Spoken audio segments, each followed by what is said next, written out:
Welcome to the Institute for Strategic Policy Solutions. My name is Kimberly Jackson, and I'm the Executive Director. We're always honored to do programs in the name of Congressman Bill Young, and tonight we have an amazing program, which you have our wonderful mayors who have graciously agreed to have a thorough and in-depth conversation about the state of our beaches.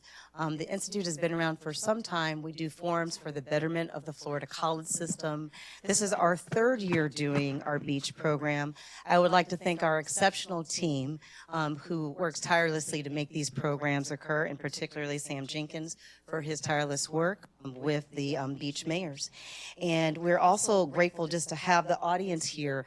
Barry has been an incredible partner and friend to the Institute since we started. His team at the Pinellas Beaches Chamber has worked tirelessly for many programs with us, and we're so grateful that you always step up when we ask for your support. I'm not going to step onto Al Rochelle, our moderator's toe. He's going to explain the format of the program this evening, and we'd like to get started very quickly. So with that, I will welcome Barry and say thank you. Thank you, Kim. Let's give Kim a hand for all the work that she does at the Institute and her team.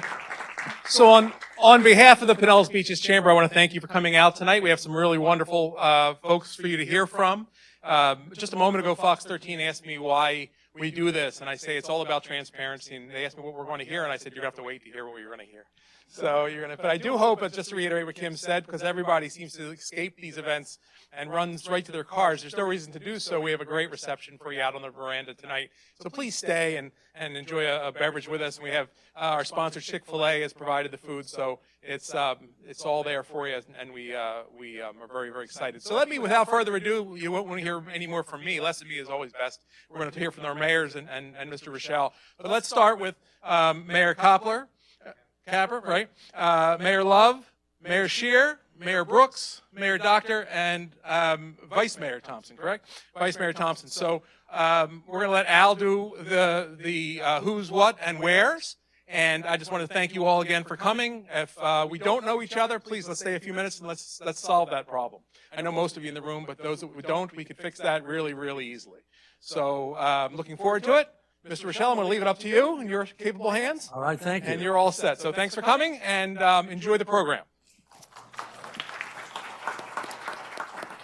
So let me set the stage. The last time we held our State of the Beaches, Sanibel Island and Fort Myers Beach to the south of us had been devastated by Hurricane Irma. And if you'd been there, you'd know the island is not the same as it used to be and will probably never be the same again, despite billions of dollars of restoration work. And we have so many hurricanes in our past, it's kind of hard to keep track of them all. When I was on the air, I covered more than 42 hurricanes. And unless you personally suffered loss, those names really don't mean much. But sometimes when you are doubly stung, they mean a lot. And we won't forget the names of Helene and Milton, probably for the rest of our lives. Only a week and a half apart, Helene, even though its center was about 100 miles offshore as a Category 5, it was the flood maker, the water. Officially, Tampa Bay waters were up at their peak over 9 feet above average in the bay, the highest level recorded since 117 years ago, and I'm not so sure how good the record keeping was back then. The usual places got flooded, but areas that hadn't experienced floodwaters ever also got hit. Now, here are the numbers, and I've just rounded them up from the county and FEMA. More than 29,000 homes in Pinellas County sustained damage, 300 destroyed. Another 1,700 significant damage, 600 plus businesses impacted, some wiped out completely.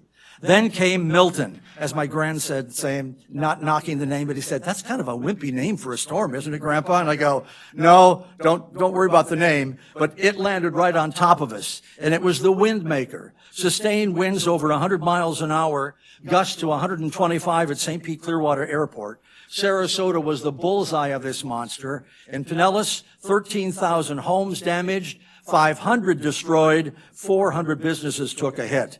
And the only thing that prevented what could have been a disaster of cataclysmic proportions, as the Weather Channel always likes to say, because of the wind and the low tide, the bay almost emptied itself out, absorbing most, if not all, of the storm surge. And get this, the guesstimate of the number of trees that were blown down, shredded, ripped apart, over 250,000, creating nearly 1 million cubic yards of debris, which was stacked up near the area where I live, near the waste disposal facility, to a 5-story building that covered 3/4 of an acre.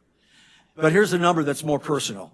13 people lost their lives in Pinellas, and nearly all of them from storm surge. And if you're like me, you heard horrible stories about people having to crawl out of their second-story windows, swimming to a boat that was nearly capsized. This was on Madeira Beach with a friend of ours, and then hunkering down and waiting it out in that partially capsized boat for 6 hours before they were rescued. And the worst part is the beaches got hit the most. These are the most beautiful places to live until. So here's what we're going to talk about with our mayors and vice mayors tonight. We're going to start out with a status report on the state of your community, specifically your community. Then we're going to ask about the biggest challenges you face as mayors moving forward. Then we're going to go to Tallahassee to see what kind of help you're getting from them or you need from our lawmakers. Then we'll talk about economic development and how that may have changed because of the double storms, lessons learned, and then finally we're going to take some questions that were pre-submitted to me earlier, or if you have a question you'd like to ask, there are cards in the back. Do we have, Sam, you get the cards to them? That gentleman right there will get you a card if you have a question, and we'll try to get to as many of them as we can. We won't get them all, but we'll get rocking and rolling as fast as I can. This isn't a debate, so I don't have my watch keeping track of time. Nobody's trying to score points. If there's a word or a phrase or a concept that I don't understand, then you probably don't understand it, so I'll ask them to explain. And we're going to start by going right down the line, which means that each one of you will only have to answer the question first, because otherwise, by the time you get to Tom at the end, he'll go, well, they said everything, and I just agree with everything you did. So as I will mention the name of the person that leads off in that area, then we'll work down the line from there. So let's get a status report from your community. And Tim, we're going to start with you, then move right down the line. Hello. Reddington Beach was hit like everyone else. And so what we're doing is we got a couple of concerns. One is maintaining the residential and family character of Reddington Beach. A lot of it's very much a family and residential community with virtually no commercial properties. So a lot of people are selling, investors are buying in, so that's one concern. What's going to happen 3-5 years out? What would Reddington Beach look like? So that's one thing that's going on now. What we're doing currently, of course, is the restoring or building of new homes or elevating of homes. There's a couple of groups that are doing that. Some people are repairing the homes from the storm damage. Others are knocking the homes down completely, and we'll build a new elevated home. And then others, there's a group of about 50 residents that have formed their own group, so to say, and they've reached out to a contractor to elevate or jack up their homes, and they're in the process of doing that. And then finally for the town itself, they're looking at repairing the infrastructure. Our parks were damaged, our beach access were damaged, there's some other damage to town facilities that we're working on restoring. John, same thing with you. Status report. I've lived here in Florida for 32 years with my 17 years has been in Treasure Island. And I'll tell you, I've never seen devastation that actually water can do. I mean, it really was. It was a flood. Salt water is devastating. It just wiped out pretty much everybody's assets from the ground up. And then to find out that we're going to get hit a second time. I'll tell you what, back in 2004, you remember the four that crisscrossed the state, the hurricanes that crisscrossed the state? I thought that was about as bad as it could get. And we were living over in Orlando at the time, and we were watching trees fall all the way around our house, and we thought, wow, we won't see this again. Well, we didn't. We saw even worse devastation than what happened in 2004. So let me just talk a little bit about our city. From what I understand, yes, it was about 9 feet. Also, I had heard that the highest point was right here at Johns Pass. And so you're talking about 9 feet of water going across, maybe 3 or 4 football fields in many cases, and it just devastated it. Yep. Okay. There we go. I was wondering, he's back there going like this. Thank you very much. I appreciate that. But here's what we saw happen in Treasure Island. We did see all that water After everything was done, 10% of the residential damage, 10% of the residential damage in Pinellas County is in Treasure Island. We have less than 1% of the residential population base. So we took it hard. A lot of our structures that we have we've knocked down several of them already. A lot of the structures were older. They were all at ground level, except for the new city hall that we had. But we lost our safety building completely, which our safety building is our fire department and our police department. We're looking to rebuild those facilities. And we'll talk a little bit more later on about how we hope to still rebuild those facilities. But what we're looking at today is that we are back in business. We are starting to see some normalcy. Almost all of our restaurants and bars are back up and running. We have a number of events that are going to occur on the beach. Matter of fact, this Saturday morning, we're going to have the sports festival, which I think this is going to be our 4th or 5th year, and it brings in thousands of people. So we are starting to feel a bit of, yes, we are back, we're open for business, and yes, we are going to move forward, and we're going to continue to help everybody in Treasure Island until everybody is back to where they need to be. Okay, great. Anne Marie, make sure you open the mic. Got it. Good evening, everyone. So I am a Florida born and raised native. I've been in Madeira Beach with my husband for 10 years. We wouldn't live anywhere but here. When the hurricane came, it devastated Madeira Beach. Every single owner and business in our city was affected or damaged in some way. And the story that I like the best is Madeira Beach is 2 miles long and a mile wide.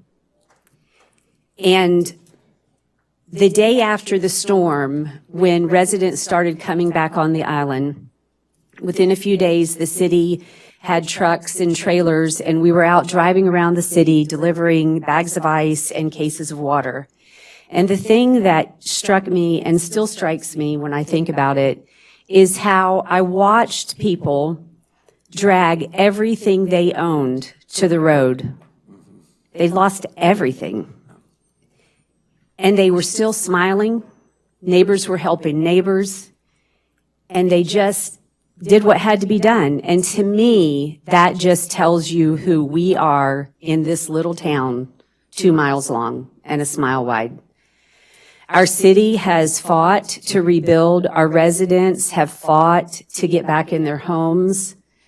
One of the most devastating things to notice when you drive our city is the homes that are leveled and tore to the ground because they were substantially damaged. What we had as a little fishing village, a small little town that many people have lived in, homeowners that have been in their houses for over 50 years, never seen a drop of water. The landscape of who we are as a city is changing, whether we like it or not.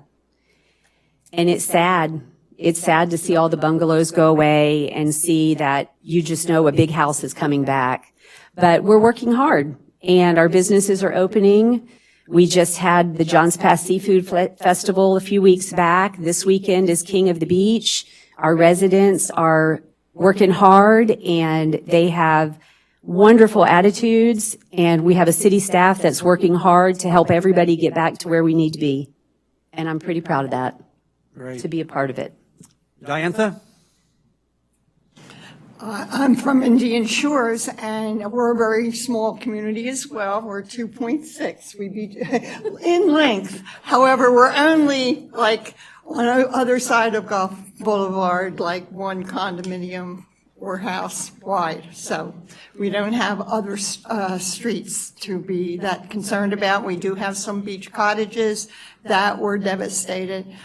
But as you go through this situation and everybody you talk to says, well, how did you fare? How did you fare? And I said, if you talk to anybody in this area, everybody on the barrier islands has a story. Yes, absolutely.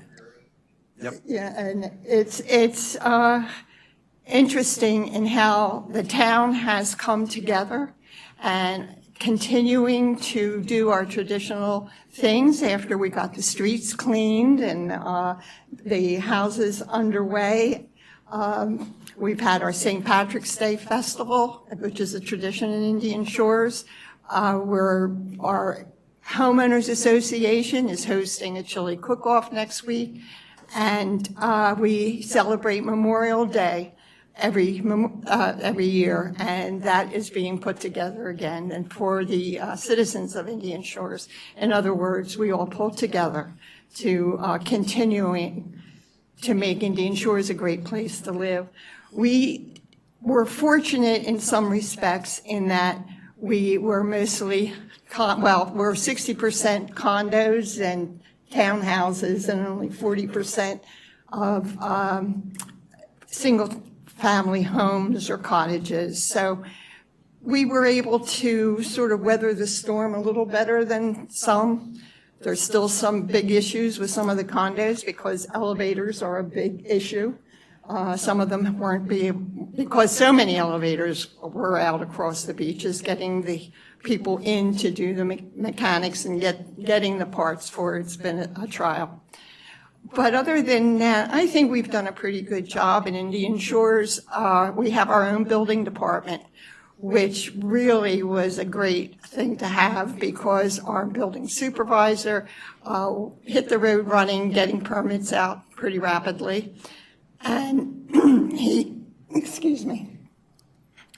And we also made a few changes to the way we operate in that we had a 10-year look back for substantial damage, and that caused some problems. So the council voted to get rid of the 10-year look back, so that's really helping out of some of the owners. We do not and haven't charged for any building permits due to hurricane damage, and we're continuing to do that as well, although it's starting to run down, thank goodness.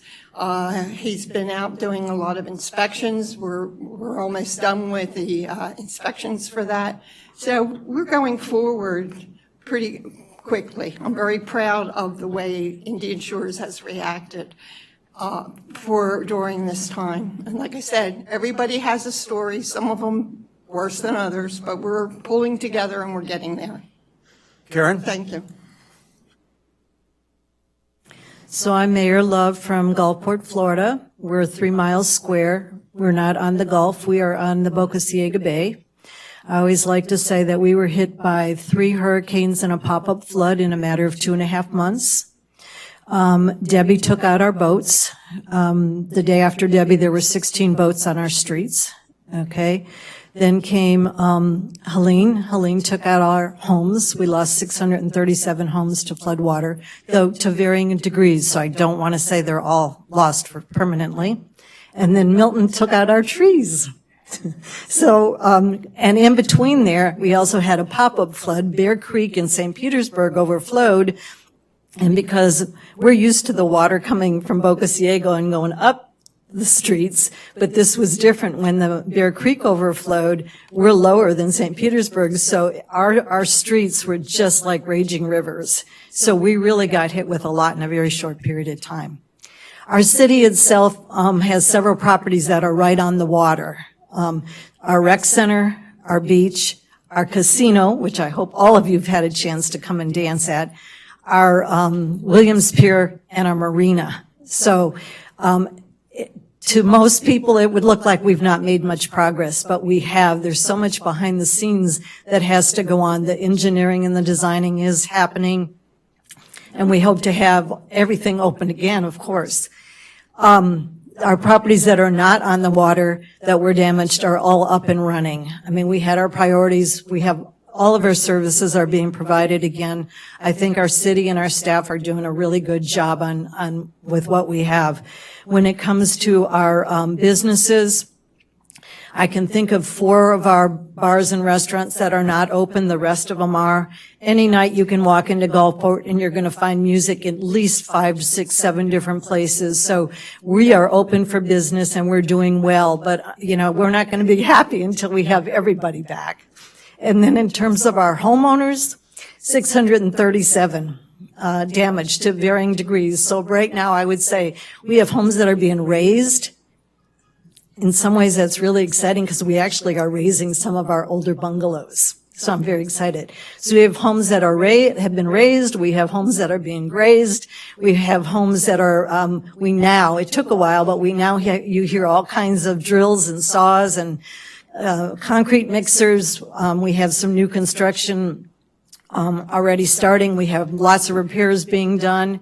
And we have homes that are being sold where the people said, I can't do this. Some of our aging population says, I can't do this again, I'm leaving. Tom? You put me last, and it's telling you that they got everything that I did. Not really, though. We can talk about all the stuff that was damaged and things like that. I think what teased me off the most is I was in the building business most of my life, okay? And I believe to get things done and get them done quick. And I think it's either FEMA, the county, the state, or somebody needs to have plans for these hurricanes that we can take care of things expedite them in a fast way, instead of sitting and waiting for permits for days and days and days, okay? And that's what we're doing. And I've only been mayor for about 3 weeks now. I was on the commission for another couple months. And the reason I took the mayor's thing is I felt that I could help the people, and they need a lot of help, okay? They still need a lot of help, okay? So that is why I'm up here today, and I hope we can find some help somewhere else too. Thank you. So let's talk about, I'm gonna deviate a little bit from this because I think we all know people that live on the beach. There's a family in our neighborhood, they're still not in their house and they still don't have permits. They're in Madeira Beach. I'm going to start with you, John. What is the most common call that you get that people are really ticked about? Besides, and I know permitting has got to be one of them. Well, clearly permitting is the number one. And we're working tirelessly to get everything out to our folks. A lot of the issues, though, is that there's a lot of regulations and a lot of paperwork when it comes to FEMA.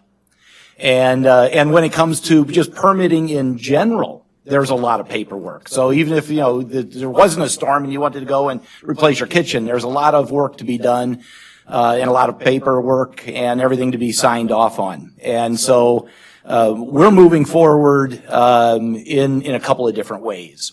We had our own staff and we started to see everything, build. The permits were building. So there's what's called a mission when you talk about the state or the government, a mission. And a mission means that you're asking for help for a specific need. It could be a permit tech, it could be an inspector, it could be a floodplain manager, it could be whatever. So we were at the very beginning and we asked quickly for all the different missions that we could get.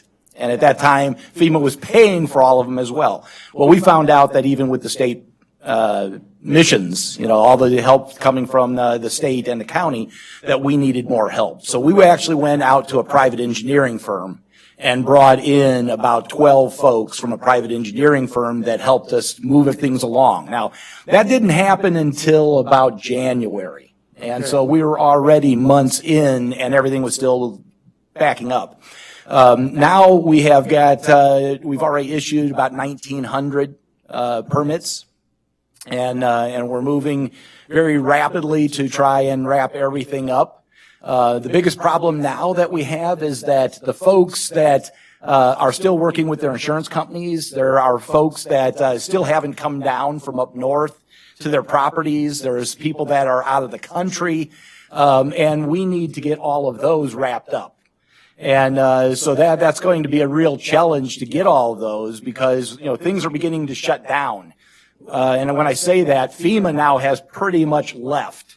They paid for everything until April 8th, and then they're gone. It was the 1206 fund. And that is no longer there. So everything that we're doing is basically our dollars. And that's for everybody in Florida, for the hurricane damage. And, that's devastating to us because we're not a big city. We don't have lots of reserves, and all of a sudden we're seeing that the money is disappearing very rapidly. DeSantis and the state of Florida has taken a page out of Trump's book on the Doge. And so what we're seeing is that some of the things that we thought that the state was going to help us on and reimburse us for, they're not in the budget. So we're a little bit concerned there, and we're working.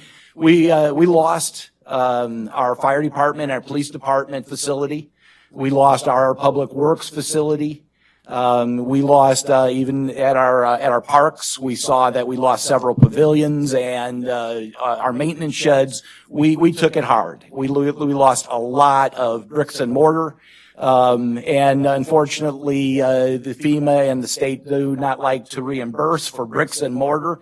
They like to do a lot of things, but so we're working right now to see how we can get more grant money, and that's one of the big things that we're working on. We went down to Lee County. We went down to Sanibel Island. We asked, what did you do? How could you do it? Can you give it to us? And I'll tell you, we actually learned quite a bit. And so now what we're looking for is grant money. And it needs to, just on a safety building, which is our police and fire department, the cost is $12 million to rebuild. And what we're trying to do is to work with the legislature. We still have some time because there's reconciliation going between the House and the Senate. But we're hoping that they will give us $6 million matching, and we will match our $6 million. But those are the type things that you don't even think about. Right now, our police department and fire department, they are in trailers right next to the city hall, and they have been in trailers now for 5.5 months. And we don't know exactly, even to build a new safety building is going to take a minimum of about 18 to 24 months. So we're trying to work hard, but I'll tell you what, the spirit in Treasure Island is bar none. We are the best. Neighbors helping neighbors, and we're working tirelessly to get back to normalcy. Anne Marie, are you experiencing the same kind of problems then? So pretty much, but if you asked me the number one phone calls that I received in September, October, November, December, it was debris. Nobody was calling for a permit. They just wanted the debris removed. Then in January, it became permits. And to give some perspective, in the city of Madeira Beach, we issued more permits in the first 2 months of this year than we would issue in an entire year. And when you think about that, that gives you some perspective of the enormity of permits that are being issued. But a couple things I want to touch on that you said. The 1206 fund, something that I wasn't aware of until I went to a meeting with FDEM's Guthrie, the Florida Department of Emergency Management Director, Mr. Guthrie. He had reached out to all of the city managers and city building officials on the barrier islands that had been damaged because he wanted to fight to get the 1206 funds extended and funded by the state of Florida. And the sad day was nobody showed up for the meeting. And it wasn't mayors and it wasn't commissioners that were asked to go. It was other people who actually make paychecks working for the municipalities. And that's something that I really think we should pay close attention to, which isn't easy because they're on meetings that we don't participate in. Very briefly, a 1206 fund. What is a 1206? Where do the numbers 1206 come from? It's the money that that we use to pay for the people who came in and helped with the permitting, helped with the inspections, that sort of stuff. So it was the help. When that money ran out, there was no more money. So all of the help that we had coming from FEMA and through the state disappeared. Okay. And if you're not going to, I mean, we spend a lot of time paying attention to what's going on in Tallahassee for different bills and things like that. You really got to pay a lot of attention to these types of things because this is more important to us than anything going on. We need the money. The money is needed not just by Madeira, but by every municipality that's trying to overcome the challenges of permitting. I can tell you that in our city, although we had Tidal Basin doing inspections, we cross-checked everything they did, and we utilized our residents to make that happen. We got our residents to upload photographs of their damage in their homes so that when the Tidal Basin data came in, we had that as a comparison so that homes didn't get substantially damaged if they weren't. I think that we need to be more collaborative together in the issues and how each municipality overcomes something, because we also took note from Charlotte and Lee County, and or Cape Coral, and we were able to not make some of the mistakes they made because we listened to their challenges. And if you go down there now, they're still recovering. They're still not done rebuilding. So when I drive up and down the beach, as much as it is devastating, we are so far ahead of them because of them. Okay, good way to put it. Diantha, same thing with you. I forgot my microphone. One of the reasons that we do see delay is of the insurance companies, especially I think for the condominiums and townhouses, and they had a special issue in that FEMA considered them commercial buildings as opposed to a single house. Even though it's your home, they were considering them a commercial building. So we kind of had to fight that to get money, and the insurance has taken a long time before they come and make a decision. So many people have to go and get a private negotiator for the insurance estimator. Sure. So that also delayed things. For applying for the permits, we did not have a big problem issuing the permits, and they went out quickly. But that was an issue. And the big issue, which is the reason why the council decided to get rid of the rollback, was because that caused a problem with the 50%, 49%, whichever rule they were using at the time. And that caused a problem in that if they had already spent money through the 10 years, there wasn't a space for them to be able to do a full repair on their home. And that caused some of the homes to be substantially damaged and have to be torn down. We do not have a lot of that in Indian Shores, but we do have some. Right. And as I spoke before, I'm hearing a lot about the elevator issue and some tall buildings that do not have elevators, and the age of our population, that is a big problem. Yeah. Mostly, we had our debris cleaned up pretty quickly. One of the issues, we said, okay, you have to have everything out by such and such a time. We're only going to pick it up 2 times, or we're only going to pick it up 3 times. We had to keep on increasing that because people would continually to put things out on the curb and created quite a mess for a while till we got it all cleaned up and we could finally stop that. Sand is still an issue in some areas. Again, condo, community living is a little different issue than single homes. So we have some different issues than a lot of the places. Right. Karen, let me go to you and add, and try to get as many people talking as we can about this. Yeah, no problem. So you asked what's the number one phone call I get? For sure, it's permits. I mean, it's 100 to 1, so it's permits. So for us, again, we're a small city, therefore we're staffed. We have a small staff, all right? And our city council and our building department took the position that they could not issue any permits without substantial damage letters. Okay, I know not everybody agrees with that, but that was the position that our council and our department took. Well, of course, we didn't have enough people to do all the substantial damage letters, so we went to the county, and then from the county, we were sent to Florida, and we were the lucky lotto winners that got Tidal Basin. Tidal Basin did a terrible job as far as I'm concerned. They were telling us that their process was slow because they were checking and cross-checking. That was not the case. We had many, many, many letters that were so totally inappropriate. I mean, they didn't even have the construction of the house correct. So we had a lot of major issues with Tidal Basin. So our homeowners who were really on the ball and sharp and went ahead and got their permits in right away, in their mind, they've had to wait 4, 5, 6 months for permits, but in many cases, it's because they got their requests, their applications for permits in long before we ever got the substantial damage letters.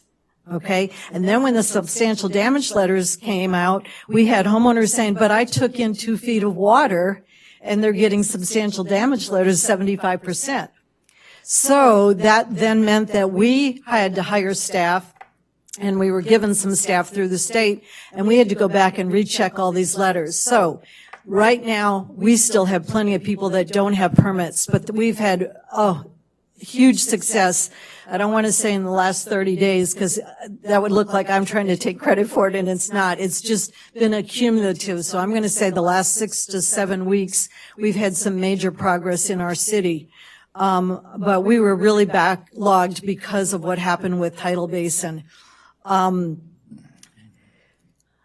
Also, people got their permits in, and then in December, our planning department tells us that FEMA came out with some new guidelines. So people who thought they had their permits in and they were ready to go, now they were told, no, now you have to do this, this, and this. And so they did it promptly and thought they held their position in line, but they didn't. They went to the bottom of the barrel. So it's been difficult, but I know as of today, we have one person that we found today that has not received a substantial damage letter. Besides that, we are done with substantial damage letters. I know we've gotten a lot of permits out, but not everybody has permits.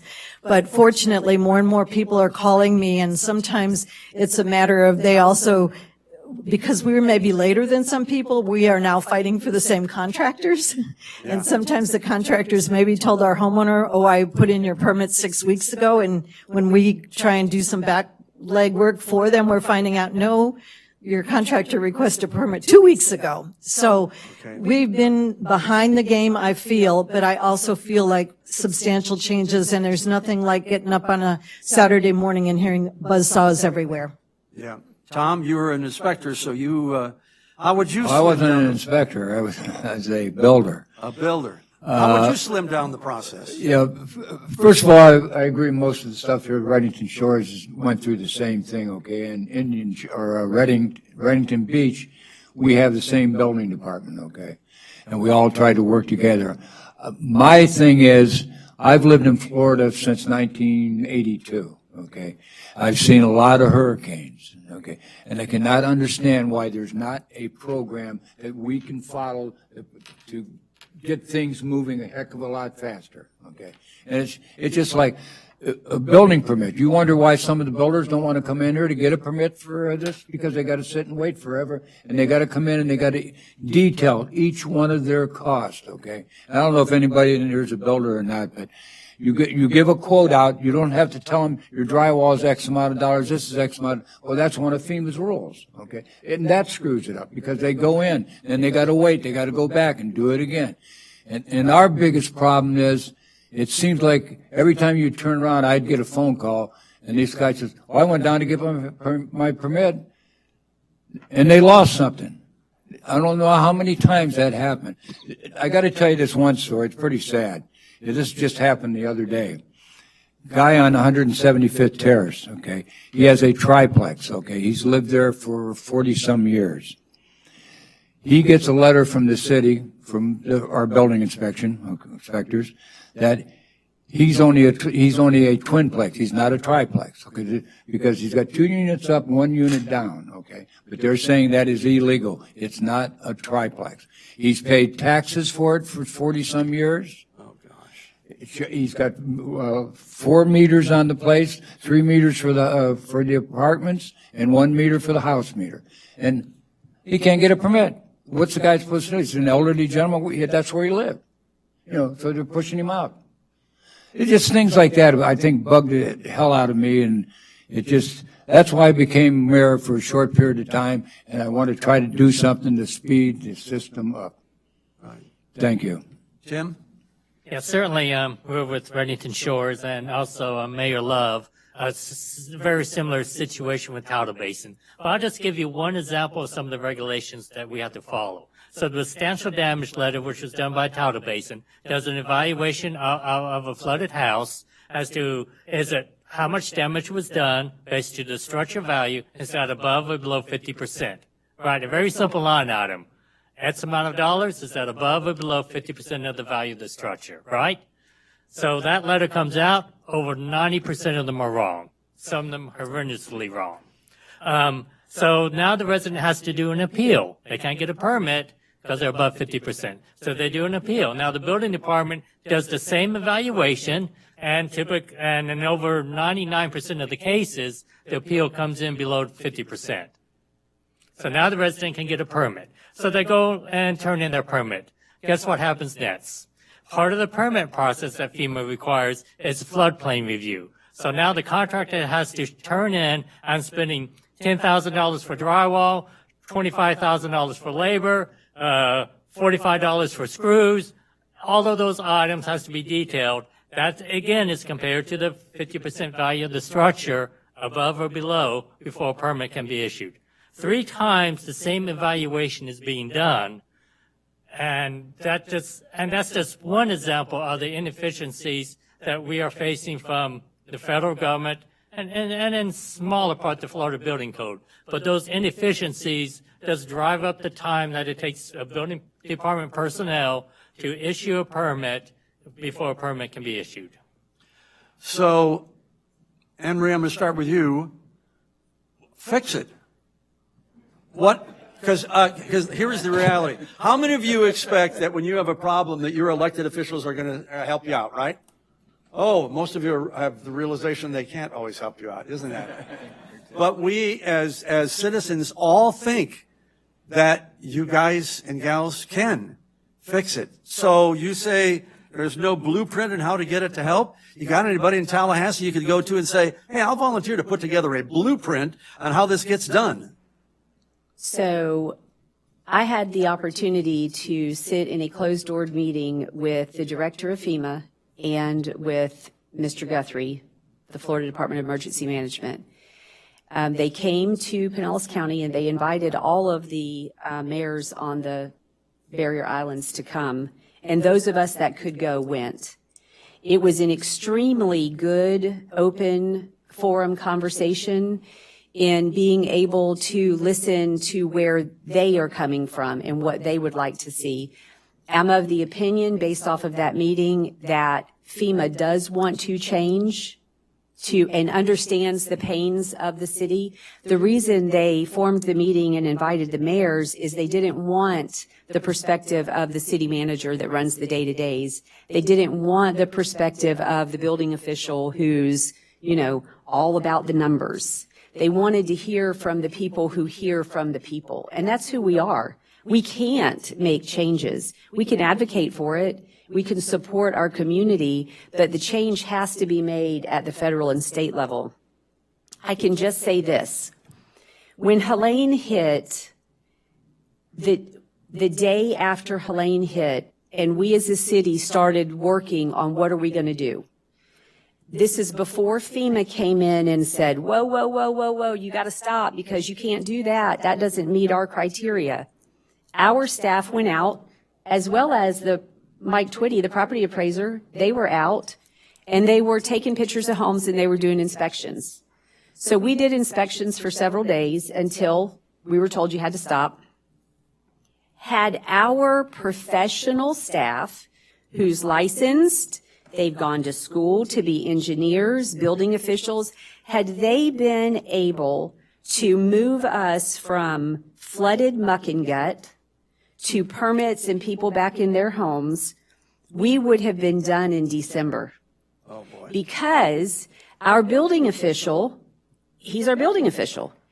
He and our floodplain engineer could go out and look at a home and say, that home is not 50% damaged. There's no foundation damage. There's no this, there's no that. And they could then have allowed the normal permit process that is tied to dollars, because there are dollars tied to permitting, because the 50% rule applies whether we have a storm or we're just going to remodel our homes.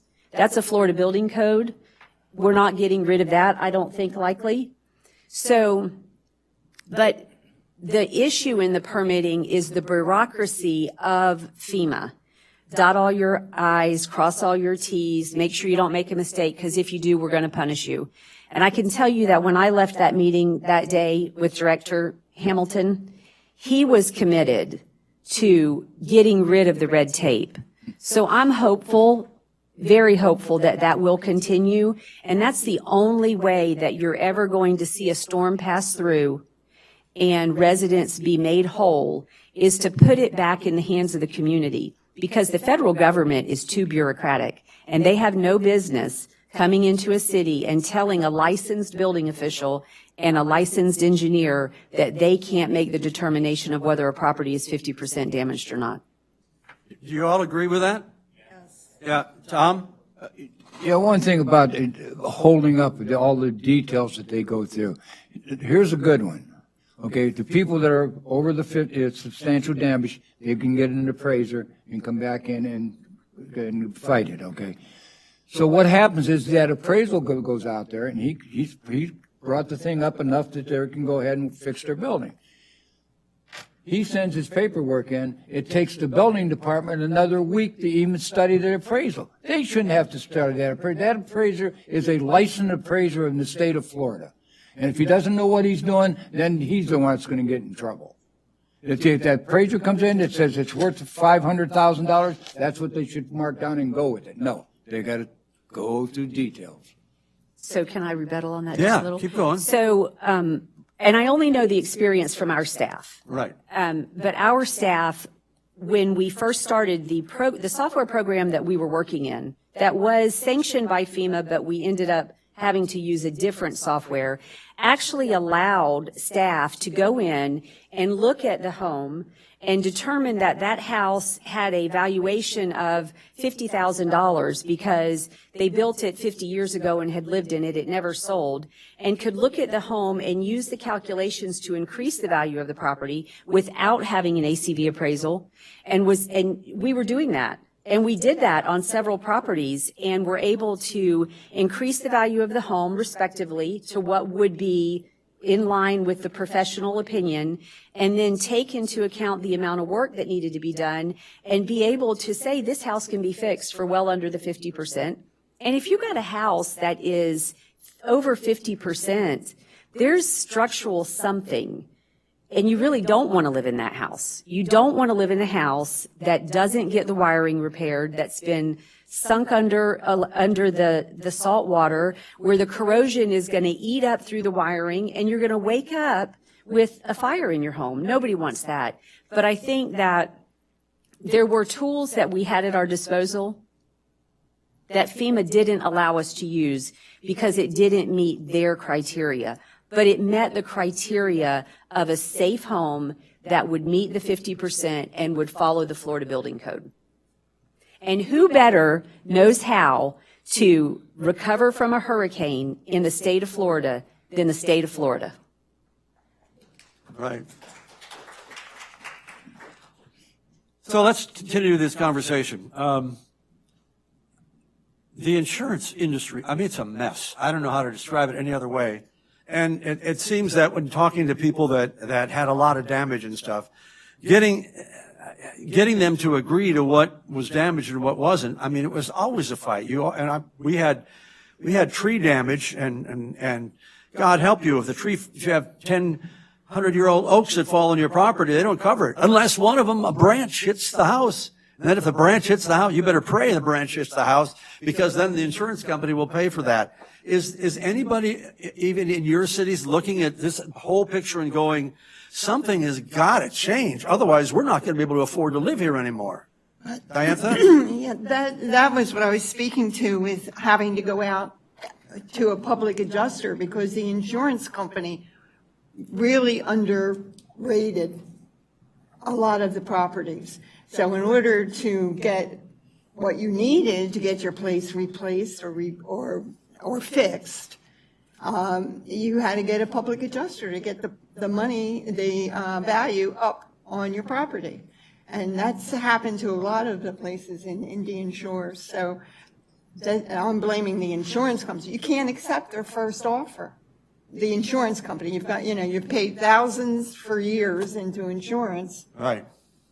But when it came time for getting insurance money, it was no. So, and that also held up getting repairs to places because you had to go get a public adjuster, and then the public adjuster had to, talk to the insurance company and come to, before you could even go out and look for, and get your permits, because you have a certain amount of time that you have to start work after you get the permit. Now, is it more difficult for a homeowner to get insurance settled out of this, other than like the city of Treasure Island, when you go, hey, it's one of our public buildings that we use for safety and those kind of things? Is it easier to get a settlement out of insurance companies there, or do they just stick it to the homeowners? If you're an insurance agent, I apologize. Okay. Yeah, I know this guy here. It's not the insurance agency, okay? Okay. It's not the agent. Don't blame it on them. No, I think that, we're still dealing with, on all of our buildings and everything there for the city, we're still dealing on it. We've got some insurance has been paid out, but most of it has not. And a lot of the people that, we're trying to call out to, for permit, why haven't you come in for permitting? We're trying to get everybody in. The most reliable thing that they say is, well, our insurance company isn't ready for us to settle yet. And so they're trying to figure it out. I'll tell you what, though, on the automobiles, I don't know, I've heard that the automobiles, they paid like that. Right? That was quick. Yeah. But when it came to the structures and the household possessions and all of that, depending on which company you had, it's been taking a long time. So what happens, because inevitably the hurricane clock never stops? It's like getting older, your hair falling out, it keeps falling out, you keep getting older, more wrinkles. The hurricane season is here, and I would think that with a lot of these properties gutted out and still exposed, if we get an early hurricane in June or July, all of that work is going to be gone again. How do you prepare for that? Mentally, emotionally. You don't. I'll tell you what, the one thing that I have been impressed with is Kevin Guthrie, who is the Florida Department of Emergency Management, and Ron DeSantis. They have been pretty practical on many items. I'll tell you just one quick little story about why we should be doing this at a state level and not at a government level. When we got hit by Helene and the water came up and everything else, and all of a sudden the next day everybody's dragging everything to the street, all of a sudden we hear, that there's another one coming. Yeah. And I'll tell you what Kevin Guthrie and Ron DeSantis did is probably save a lot of lives, as well as a lot of the structures that are out there. When they realized that here, coming within, 9-10 days, whatever it was, they requested, no, they didn't request, they basically ordered every truck in the state of Florida, all of their big dump trucks and semi-dump trucks and everything else, to get to Pinellas County and get everything out of there and to the dumps. And had that not happened, there would have been just mass injuries and, flying items going, everywhere. And but that was because at the state level, they were able to coordinate everything and get it done. If we would have had to go through FEMA to try and do any of that, it would have never worked. Never worked. Let's talk about economic development now. It's kind of, it's almost, I don't even know how to recover it, but this is what you guys are paid to do, and ladies are paid to do.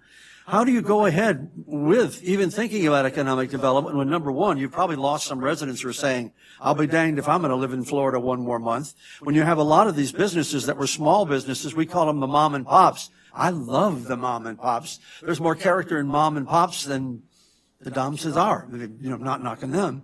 But so how do you even look at economic development, or can you, until all these other problems are fixed? And I'll just start with you, Tim, and we'll work down the line.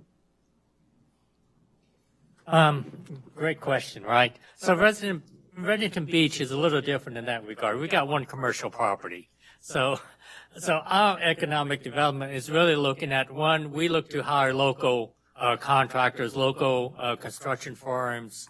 Certainly you get the inundation of everyone from all over the country who wanted to help, but we made a decision to help local businesses. And so that's what we did, not only for our debris removal, but also for our repair of our infrastructure. And we're strongly encouraging our residents to use local for their repairing of their houses or building of their houses. That's what we're doing in terms of helping the local economy. Yeah. Ms. Love, I'm going to jump down to you on that question.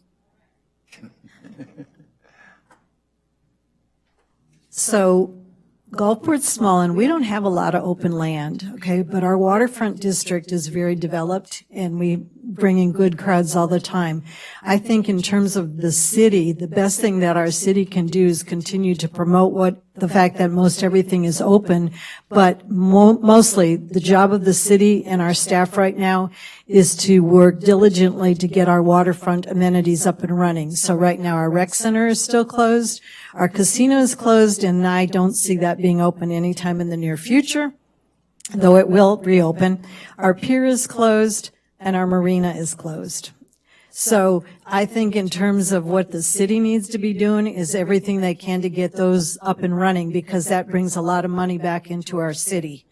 Independent of that, I'm really thrilled with the volunteers and the community advocacy in our city. So we have two relatively new groups in our city. One is called Fusion 49, and Fusion 49 is working hand in hand with the city of St. Petersburg to do some redevelopment along the 49th Street corridor.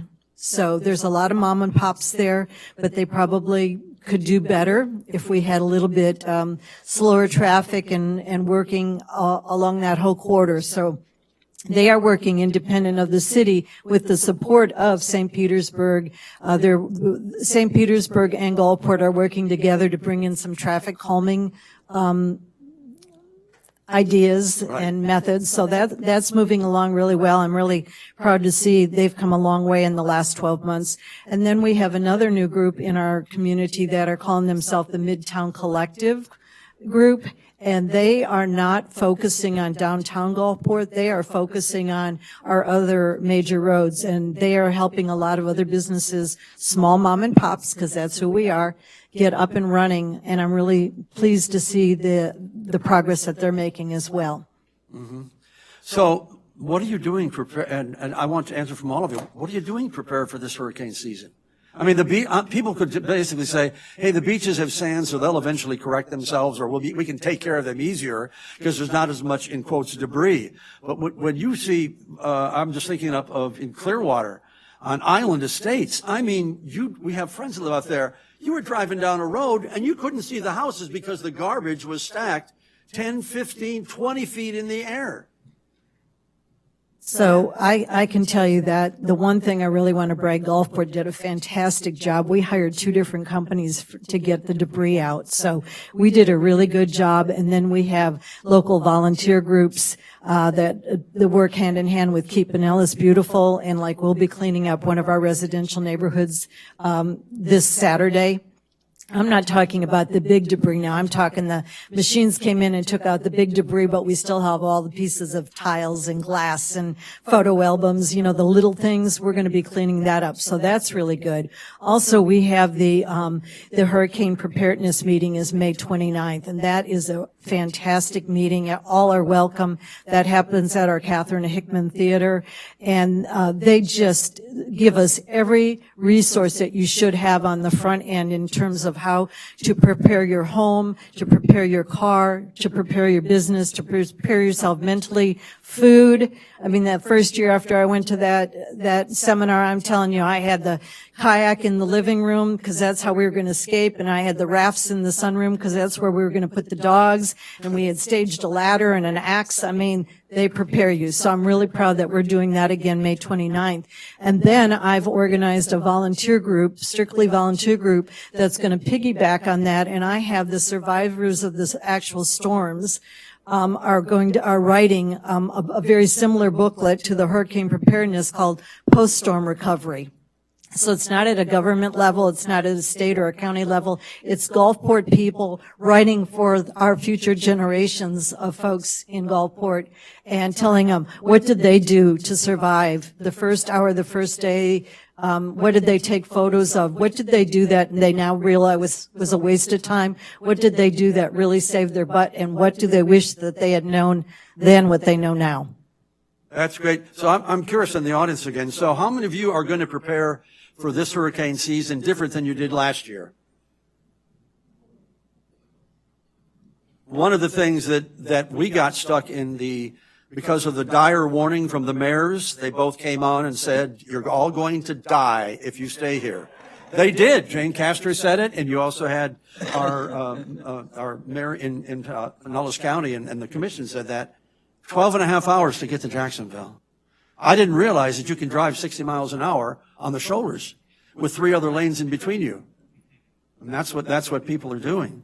So in terms of, and this can sound a stupid way to say it, but I'm going to say anyway, did we really make any mistakes that now looking back and we go, geez, why didn't we do that different? And that's not to point a finger at you, but just to be very critical. After action report, what could we have done different? What could we have done better? The one thing, Al, that we did, or we are doing, is a lot of the cities did do it. They didn't charge for their building permits, okay? Reddington Shores did, okay? And we're having a meeting coming up next week, matter of fact, to try to change that. Any emergencies, I don't care what it is, that they don't have to pay for permits. So that helps there. Mm-hmm. Karen, you're going to say something. Yeah, and I was going to address it more in terms of we being the residents as opposed to the city. Okay. There were too many people that were in evacuation zones that did not get out. And I just think that is just intolerable, and I'm going to yell and scream bloody murder the next time we have an mandatory evacuation in Zone A and the people don't leave. And I personally am absolutely shocked how many cars the insurance company agreed to replace for folks that were in a mandatory evacuation. They shouldn't have been there. Their cars shouldn't have been there. They could have taken them to higher ground. So I feel like I know the residents of Gulfport are traumatized, as probably all of you all, and I don't think anyone's going to take it quite so lackadaisical this year as they did in last year. I probably disagree with that, because after Helene, the people who evacuated were angry that they couldn't come home. Oh. They were so angry that they couldn't get back across the bridge to get to their houses to see what they had or didn't have, to get it opened up. But what they didn't understand, because you couldn't if you weren't here, is there were 5 feet of sand up and down Gulf Boulevard. There were power lines all over the place. If you could even drive across the bridge, it wasn't safe to walk.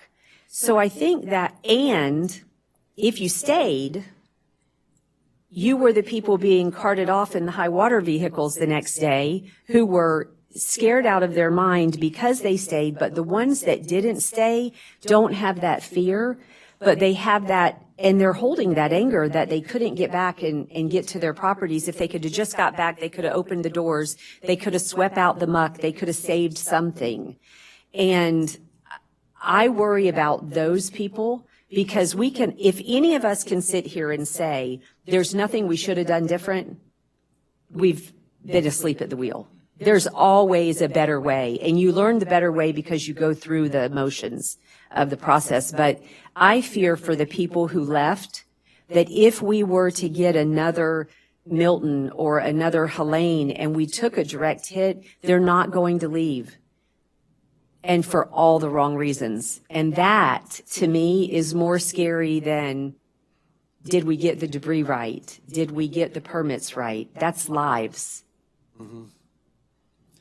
So from the standpoint of our, oh, go ahead, you were going to say something. Yeah, I was. We also have a hurricane awareness event, and maybe we should be adding some of the people that I've talked to that stayed for Helene and were scared out of their wits. And not only that, even days after, if they were in one of our condominiums, they couldn't leave. They couldn't get down the steps. The elevators were out. They were some of the elderly. I had a friend that was not well. And on the other hand, Helene scared the people who stayed, and they evacuated for Milton. So I kind of disagree with you, but our police force does emphasize if the winds get to a certain, 35 miles per hour as the hurricane's coming in, they're telling everybody, we're not going to come and rescue you because we can't risk the lives of our police force. The fire trucks can't get over. They won't come over either. And maybe if during our hurricane awareness that we have a couple of those citizens come and talk to the audience, because we generally do have a fairly good group of people that come to our hurricane awareness. We have one every single year, so which I think is very important. You can always hear that information again, that, about the weather, about what causes it, what happens, but I think experienced people coming and talking might help to scare to let them know how horrible it was. And just because you evacuate, and just about the trees coming down, I did evacuate up to St. Leo's, and a tree came down and hit my car and totaled it. So there you go. That's karma. That's the name of that. So one of the things that we haven't talked about, but we have inadvertently, is the whole money issue. Is it realistic to believe that our governments can make us, and insurance companies can make us whole again? Because isn't that kind of what we all think in the back of our heads, maybe just, even though it doesn't make sense, think that, well, you know, apart from all of the items that you wanted to take in the car to Jacksonville, and then you said, I can't make up my mind, so we took nothing and did fine. But any response to that? Dream. Dream that you're going to get all this stuff. Government not going to, you know, it's an old saying is God helps those who help yourself. And a lot of people, like she's saying, wouldn't evacuate, they should have evacuated. You know, we lost a few because of that. So I didn't get to answer the insurance question earlier, but I will say that I have not received one phone call in Gulfport from anybody wanting to tell me their disappointments with the insurance company. I haven't. Oh. I'm just saying maybe they're in 23 days, they just haven't gotten around to it. But I have not gotten any of those complaints yet about insurance companies. On the other end, I've had quite a few of my friends tell me that the insurance companies did right by them and they did quick by them compared to my permitting department, okay? So I kind of heard it a little bit differently. But when you say, will they be made whole? I think depending on the age of the people, you know, financially they could recover, but I also have great concerns about the mentally. So many people were so traumatized by this, and I can see it, and I can see the folks in my town who are starting to make improvement now. They're almost like shell-shocked. It's been such a long, hard road. People telling me stories that they've lived in seven locations over the last 7 months. I'm concerned about if they'll ever be made whole mentally and emotionally again. Will city governments have to increase, or can they increase their budgets to cover some of this stuff? If you increase, you have to increase your taxes. That's what I'm asking. So I think a better. Should we expect that? Well, we're not, Do this again. We are not an insurance company. The cities are not an insurance company. Of course, in our Constitution, we need to do everything that we can to keep our residents safe. But yeah, we're not a bank. We're not an insurance company. We're fighting, the same issues with losing all of our buildings and everything else as any homeowner would.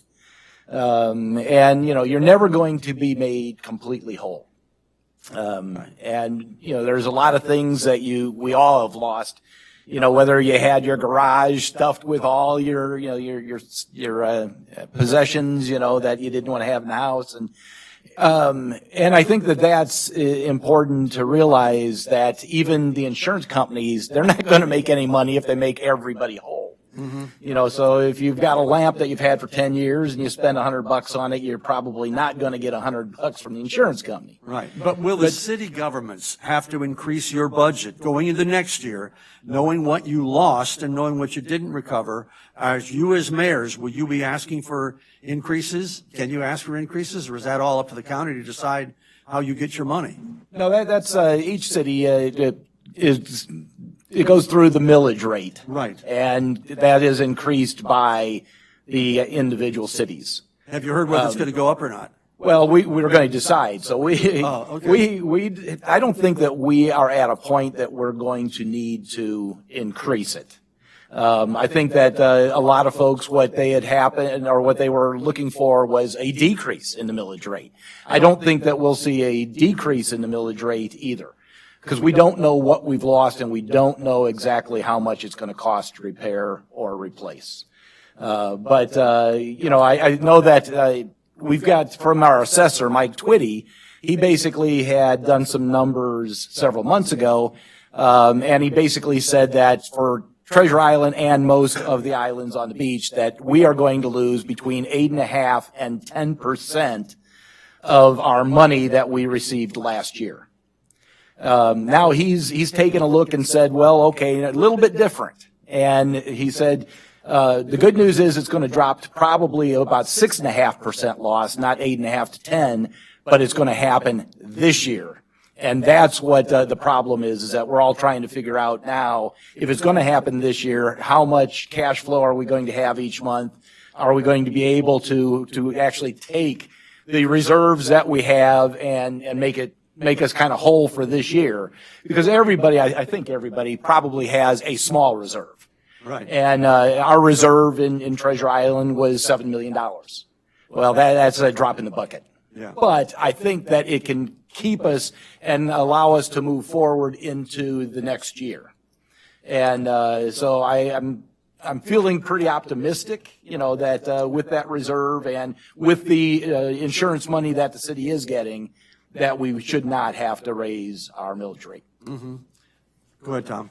The thing that I see or scares me, okay, we've got a lot of houses that are being torn down. So that's tax dollars that we are going to lose, okay? And, it'll go back up because we have people that are going to build and go up high. The houses are going to get more expensive, so we'll get tax dollars back. But that's going to take years. It's not going to happen overnight. And that's what scares me when we get time for budget. How much did we lose? How many houses did we lose? So some people I've heard suggested, as much as we like individual residences, you can see along US 19, the 28,000 new rental units. And some people will say, well, all those rental units and these towers up in Sand Key and stuff, they did really well. So maybe we need more of those and not very many more single-family homes. Maybe we should start thinking along those lines. Have you heard anybody say that? I mean, I've heard it say on the street, but no. Not in Gulfport. You won't get that in Reddington Shores. No. We already have. Not going to happen. No. In Madeira, we already have 2 developments that are approved. One of them is very large that's going to be built right here in the town center. The development, the jobs, the housing that is going to be in it, it's a hotel with condos. So I don't see personally, from my opinion, I can't even imagine that the Madeira Beach Commission would even consider raising the millage. In a time of crisis and disaster, you're going to burden your homeowners with yet again more that they need to pay. No, that's where the city needs to tighten their belt, sit down and decide what's truly important and where we should be spending our money.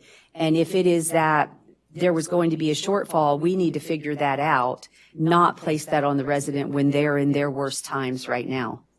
And the houses, so in Madeira, we have over 120 homes that have they've already obtained their demo permits to completely tear their houses down. So we'll have over 120 homes that'll completely tear down, but they're going to rebuild. So the house that was paying $1,000 in property tax is now going to pay $2,000 in property tax. So we may have a year where we need to, okay, let's figure it out. It's not going to be this budget season. It's going to be the next. But we'll figure that out, and we'll figure it out based on what's best for the community and for the residents. I, for one, will not vote for a millage increase because I think there's too many areas that you can make adjustments and work for the citizens, which is what we do sitting up here. What kind of grade would you give Pinellas County as far as first responders, sheriff's departments, hospitals, all of those in terms of how they handled both of these hurricanes? And I'll go right down the line because I'm interested in how you would all grade. Jim? No, we've been very pleased with what Pinellas County has provided us, from the sheriff to all the other services. Yeah, there's no doubt. Yep. There we go again. No doubt, they have been on the top of their game. I mean, we had a lot of folks that, we were bringing in, dogs to search for people and everything else. And as a lot of people didn't understand why we had so many things closed for so long. In Treasure Island, we did have some deaths, that we had, on, South Beach, area, that the homes actually filled up with sand. And there was no place to go. But yeah, then when you're taking a look and, you've got, they brought in their troops with their diver dogs and everything else and basically made sure that it was clear and that there were going to be no surprises. And so I couldn't do anything but, pay them compliments. Mm-hmm. Anne Marie? Compliments. We contract with the Pinellas County Sheriff's Department. They are our policing department in Madeira Beach. I couldn't speak highly enough. We have our own fire department that works with the county, and I had no complaints whatsoever. The resources were plentiful. Okay. Diantha? Indian Shores has its own police department, an excellent police department, by the way, which also polices Reddington Shores. And we work cooperatively with the sheriff's office for some of their services. So I'm very pleased with both the sheriff's office and our police department. I couldn't speak more highly of them. Karen? Gulfport has their own police department as well as their own fire and rescue department. And we do see sheriff's cars in our community periodically. And I think the cooperation between our city services and the county was excellent. Yeah. Tom? We deal with Indian Shores Police Department. They are our police, and I'd say they're probably one of the excellent police departments in the whole county. Also, we have a great fire department that we work with Madeira Beach, also with the fire department. So yeah, I recommend we've got some great service on both ends. Great. Can I add one thing? Treasure Island, we have our own police department, but I'll tell you what, we needed a lot more help than just our departments for the extension of the time and looting and you name it. We had there was at least several dozen departments, police departments from around the state that brought in officers to, one, keep people from getting across the bridge when they shouldn't, and but then we wanted to make sure that there weren't going to be looters and everything else, and even to the extent that there are even some of the colleges that have their own police departments, and they sent vehicles that stayed for months after Helene. So I want to compliment, everybody in the state of Florida that came to Pinellas County and helped everybody out, because that was extremely important. It would never got done any other way. Great. So we're almost out of time in our program. And first of all, thank you so much for coming and answering my questions and the questions that some of these were submitted earlier. But I want to give you, each one of you, about a minute to kind of summarize today, how it went, what you're feeling about the future, and maybe just to speak confidently to the residents that may be watching this going, well, here we go again. June's coming around the corner. Here we go. And Tim, I'll start with you and work down the line again. It's the people of Reddington Beach that makes that town special. And in some ways, it's like that little Hallmark town. Last weekend we had an Easter egg hunt. The Garden Club had a plant sale in our town park. A couple of weeks earlier, we had a Mardi Gras event with gumbo and some other events going on for the children to play with. And so I see the people coming back together. Some of them still, a lot of them are not in their homes. They're living somewhere else in the county, but they're coming back to Reddington Beach to participate in the town-wide events that we are having. And that's what we love about Reddington Beach. It's that family-oriented community, and I see that vibrancy and that love for each other continuing, and that's what makes me excited to live in Reddington Beach and looking forward to the future of the people. They're determined to support each other and to support the town. John? Treasure Island. There I go again. Treasure Island is open for business, and that's what we want everybody to realize. That our small businesses are the backbone of our economy, and that's so. What we need are people to come to the beaches. We lost about 40% of our hotel rooms because they were all on the ground level. And some of those are getting knocked down, some of them rebuilt, but everything seems to be extremely positive. Especially everybody knows the Thunderbird Hotel. Well, we know that it is going to get knocked down, but it is going to get rebuilt, and it is going to be bigger than better. And I'll tell you, I'll put anything on that is going to revitalize the city faster than anything. When they know that they can come in and they can build, and, there's going to be some work on the commission. There's no doubt about it. We're going to have to help them out. But this is going to be the opportunity for us to revitalize Treasure Island. Madeira Beach is open for business. Our beaches are open. We only have one parking lot that's currently closed, so there's places to park. You can come out. Snack Shack's not open yet, but hopefully by the end of the year, it'll be open. People love to go there. The residents are amazing, and I just know that this is going to be a great year. And we're not using the H word. Oh, yeah. Like we don't use the R word. If you don't know what it is, I'm not telling you. You know what the R word is. You don't use the R word and don't say the H word. Okay. I'm very happy. Diantha? Indian Shores is doing very well, and we even have a couple new businesses in town that didn't exist there before.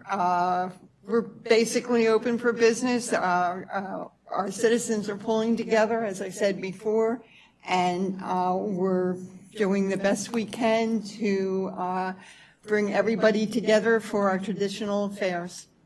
Great. Karen? The biggest change in Gulfport is that 4 out of 5 of our council people have been in held office for less than 4 months. Okay, so we have tremendous new energized council. If you didn't know, we did make history. Gulfport, Florida is the first city in the state of Florida to have an all-female council. All 5 members are female. So there's a lot of energy, there's a lot of transparency, a lot of collaboration and compromise going on in our city right now.